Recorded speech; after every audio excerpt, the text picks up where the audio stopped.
Taste the Daily.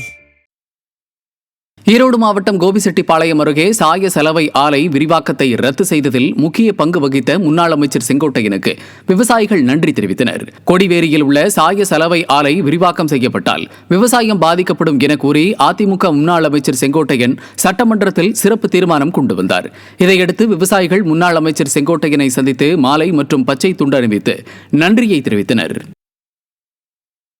Tamil Nadu தூய்மை பணியாளர்கள் நல வாரியம் சார்பில் தூய்மை பணியாளர்களுக்கான அடையாள அட்டை மற்றும் நலத்திட்ட உதவிகள் வழங்கும் விழா மதுரை மாவட்ட ஆட்சியர் அலுவலகத்தில் நடைபெற்றது. கூட்டத்தில் தூய்மை பணியாளர்கள் நல வாரிய உறுப்பினர்கள் கலந்து கொண்டனர். இதில் கலந்து கொண்ட தூய்மை பணியாளர்கள் தங்களுக்கு முறையாக பாதுகாப்பு உபகரணங்கள் கூட வழங்கப்படுவதில்லை என வேதனை தெரிவித்தனர். விடியா திமுக ஆட்சியில் தூய்மை பணியாளர்கள் வஞ்சிக்கப்படுவதாக குற்றச்சாட்டு எழுந்துள்ளது.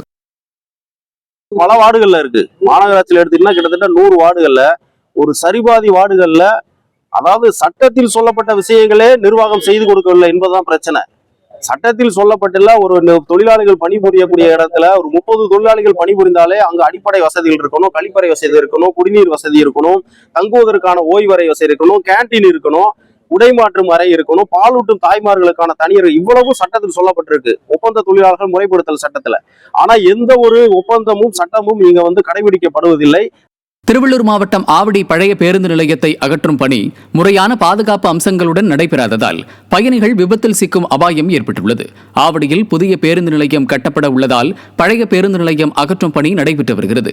இந்த நிலையில் பேருந்து நிலையம் அகற்றும் பணிகள் போதிய பாதுகாப்பு அம்சங்களுடன் நடைபெறவில்லை என குற்றம் சாட்டப்படுகிறது.